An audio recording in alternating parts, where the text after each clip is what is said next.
스밍파와 블라비의 경기는 신입 에이스의 대결이었습니다. 스밍파의 힙합, 블라비의 강보람, 이승현. 이번 시즌 각 팀에 새로 들어온 신입이었지만 그 실력이 뛰어나 단기간에 팀의 에이스로 자리를 잡게 됐죠. 힙합은 정교한 킥이 주무기였고 강보람과 이승현은 많은 활동량과 개인기가 주무기라 할 수 있었습니다. 모두 예선 2경기를 치르고 이번 슈퍼리그 4강전에서 두 팀이 격돌하게 됐습니다. 결과는 알고 계시다시피 스밍파가 승부차기에서 승리를 거뒀습니다. 하지만 경기는 시종일관 스밍파가 지배하는 경기였습니다. 블라비의 베테랑 골키퍼 안혜경의 여러 차례 선방이 아니었다면 정규 시간에 승부가 났을 것 같던 경기였죠. 지난 경기들과 이번 경기를 보면 신입 에이스들이었지만 차이가 좀 있었습니다. 어떤 점에서 그 차이가 발생했는지 살펴보겠습니다.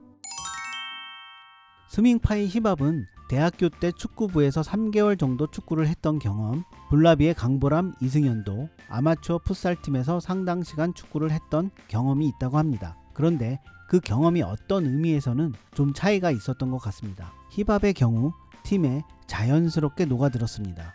마치 기존에 같이 합을 맞췄던 것처럼 말이죠. 스밍파에서 가장 필요로 했던 패스를 뿌려주고 킥을 정교하게 해줄 선수였기도 하지만 자신을 크게 내세우지 않고 팀에 맞춰가려는 모습을 보여줬습니다.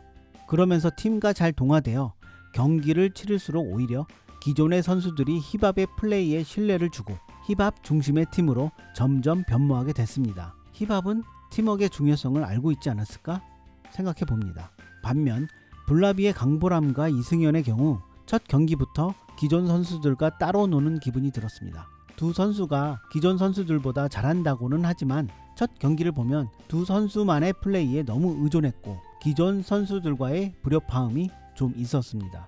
블라방에서 블라비로 팀명도 변하면서 기존 선수와 신입 선수가 반반 섞이게 되며 겪게 된 성장통이었던 것도 있죠. 첫 경기는 그래서 다른 선수들을 활용한다기보다는 강보람, 이승현 둘이서 해결하려는 의지가 너무 강하다 보니 후반 막판에는 두 선수 다 쥐가 나며 경기를 내주고 말았죠. 스밍파와의 경기에서는 그래도 많이 나아졌지만 개인이 해결하려는 의지가 강해 무리하게 돌파하는 장면이 꽤 나왔습니다.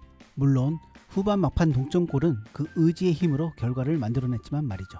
어찌됐든 팀과 잘 녹아들어 팀의 수준을 상승시키는 것도 에이스의 역할이 아닐까 합니다.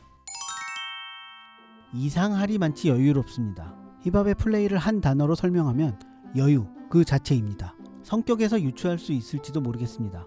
실력이 받쳐주는 여유는 동료 선수들에게 안정감을 줍니다. 그 여유가 있어 경기를 보는 시야도 많이 넓습니다. 패스의 정확도, 킥의 정교함이 아마 여기에서 기인했다고 보여집니다. 여유를 다른 말로 하면 침착함이라고도 할 수 있습니다. 아마 골대녀에서 침착함은 힙합이 가장 뛰어나지 않을까 생각되네요.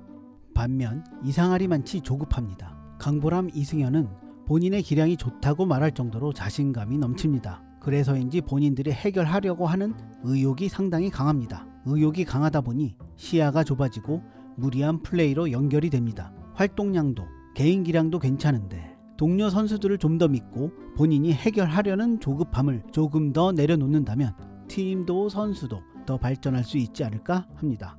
마지막 승부차기에서의 희비도 참 아이러니합니다. 어떻게 이렇게 되지? 이번 스밍파와 블라비의 경기도 양팀 에이스의 차이가 드러났던 경기였습니다. 힙합, 강보람 두 선수 다 본인의 방식으로 골을 넣기도 했습니다. 하지만 경기 내에서 에이스의 역할만 보면 저는 힙합의 손을 더 들어주고 싶습니다. 제가 언감생심 구독은 바라지도 않고요. 그래도 내용이 조금 좋았다면 좋아요라도 부탁드리겠습니다.